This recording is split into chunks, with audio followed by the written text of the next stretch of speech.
મિત્રો, પ્રેમ, વંદન, જય શ્રી કૃષ્ણ, વાસુદેવ સર્વમ. આજે એક નાનકડી રચના આદિદેવ સૂર્યના સંદર્ભમાં લખી છે.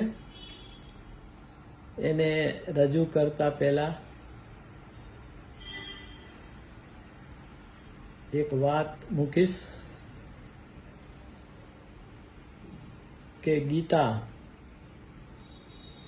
જે મારી દ્રષ્ટિએ એક કલ્યાણ ગ્રંથ છે, કલ્યાણ બોધ આપતો ગ્રંથ છે. એ પણ ભગવાન કૃષ્ણએ શરૂઆતમાં આદિદેવ સૂર્યને કહ્યો હતો. એનો ઉલ્લેખ તેઓ ગીતામાં કરે છે. ઇમં વિવસ્તતે યોગમ પ્રોક્તવાન અહમ અવ્યયમ વિવશ્વાન મનવે પ્રાહ મનુ ઈશ્વાકે અબ્રવીત. અર્થાત આ અવિનાશી યોગ મેં સૂર્યને કહ્યો હતો. સૂર્યએ પોતાના પુત્ર વૈવસ્વત મનુને કહ્યો અને મનુએ પોતાના પુત્ર ઈક્ષ્વાકુને કહ્યો. પરંપરાથી પ્રાપ્ત આ યોગને રાજર્ષિઓએ જાણ્યો, પણ ત્યારબાદ આ યોગ ઘણા સમયથી પૃથ્વીલોક ઉપરથી લુપ્ત થઈ ગયો. તું મારો ભક્ત અને પ્રિય સખા છે, માટે એ જ પુરાતન યોગ આજે તને કહું છું. તો આપણે રચના શરૂ કરીએ પહેલા સૂર્યદેવની સ્તુતિ પણ આપને હું સંભળાવી દઉં. આદિદેવ નમસ્તુભ્યં પ્રભાકર નમોસ્તુતે સપ્તાસ્વરથ આરૂઢમ પ્રચંડમ કશ્ય આત્મજમ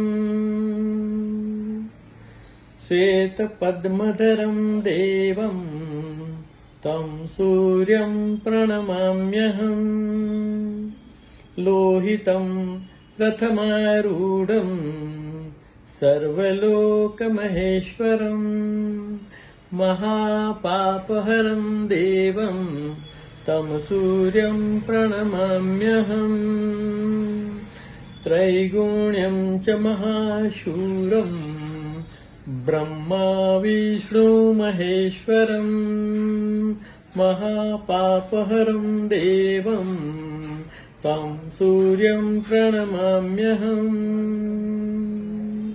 બૃહિતમ તેજપુંજમ ચ વાયુમ આકાશમેવ ચ પ્રભું ચ સર્વલોકાનાં તમ સૂર્યં પ્રણમામ્યહમ બંદુકપુષ્પસંકાસં હારકુંડલભૂષિતં એકચક્રધરં દેવં તમ સૂર્યં પ્રણમામ્યહમ તમ સૂર્યં જગતનાથં મહાતેજપ્રદીપનં મહાપાપહરં દેવં તમ સૂર્યં પ્રણમામ્યહમ તમ સૂર્યં જગતનાથં જ્ઞાનવિજ્ઞાનમોક્ષદં મહાપાપહરં દેવં તમ સૂર્યં પ્રણમામ્યહમ. આ આદિદેવની સ્તુતિ છે. દરેક મનુષ્ય સવારના પહોરમાં તેના ઉપર સૂર્યનું પ્રથમ કિરણ પડે ત્યારે આ સ્તુતિ કરવી જોઈએ. છેલ્લા 20 વર્ષથી મારો તો આ નિત્યક્રમ છે. દેહ આપોઆપ જ સૂર્યનું પ્રથમ કિરણ પડતા જ આ આદિદેવની સ્તુતિ આપોઆપ જ કરે છે.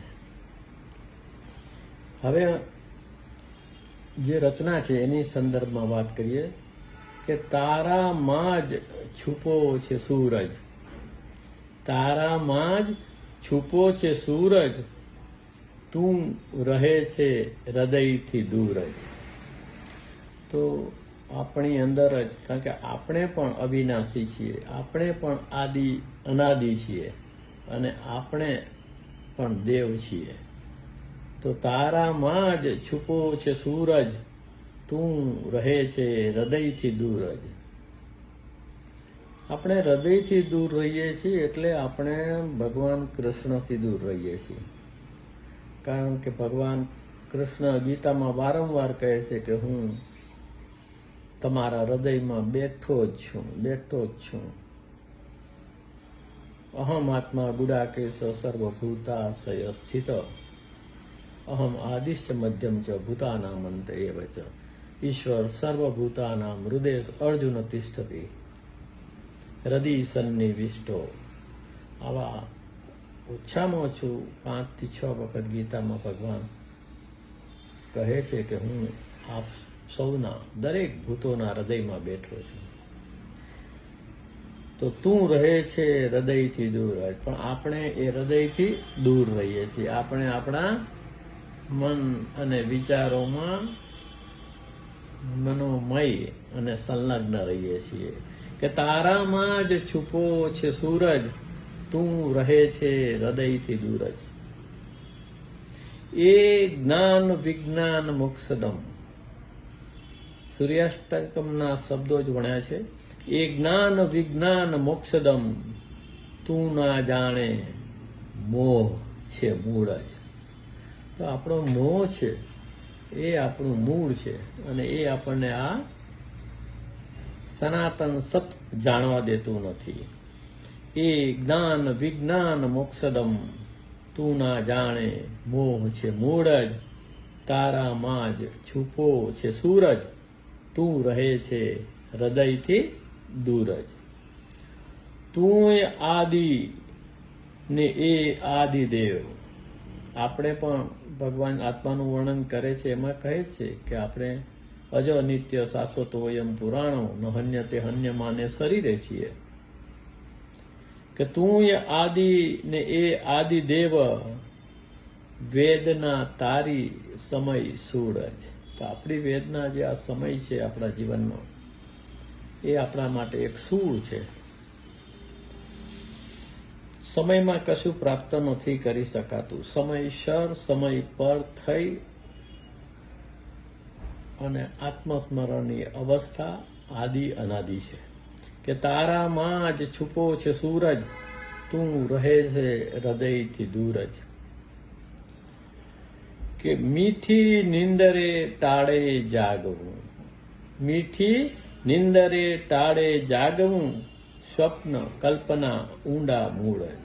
તો સ્વપ્ન કલ્પનાના મૂળો એટલા બધા ઊંડા છે કે આપણે એને ઉખેડી શકતા નથી. મીઠી નિંદરે ટાળે જાગવું, સ્વપ્ન કલ્પના ઊંડા મૂળ જ. તારામાં જ છુપો છે સૂરજ, તું રહે છે હૃદયથી દૂર જ. એ સર્વલોક મહેશ્વરમ, એ સર્વલોક મહેશ્વરમ, તારો મૃત્યુ લોક છે ગુંબજ. એ સર્વલોક મહેશ્વરમ, તારો મૃત્યુ લોક છે ગુંબજ. તારામાં જ છુપો છે સૂરજ, તું રહે છે હૃદયથી દૂર જ. તું ઉગાડે અને આથમાં આવે. આપણી હેસિયત જુઓ. સૂરજ ઉગ્યો, સૂરજ આથમી ગયો, ઉષા થઈ, સંધ્યા થઈ. જ્યારે આદ્ય દેવ તો એવા ને એવા છે. તું ઉગાડે અને આથમાવે, હુંનો આ મિજાજ તુંડ જ. તો આપણો જે અહંકાર છે એની હદ જુઓ કે આપણે આદિદેવ જેવા આદિદેવ કે જેને ભગવાન કૃષ્ણએ સૌ પહેલા આ પુરાતન યોગ કહ્યો હતો એને પણ આપણે ઉગાડીએ છીએ અને કહીએ છીએ કે તું આથમી ગયો. આટલા ભ્રમણામાં અને અસતમાં આપણે જીવી રહ્યા છીએ કે તું ઉગાડે અને આથમાવે, હુંનો આ મિજાજ તુંડ જ, તારામાં જ છુપો છે સૂરજ, તું રહે છે હૃદયથી દૂર જ.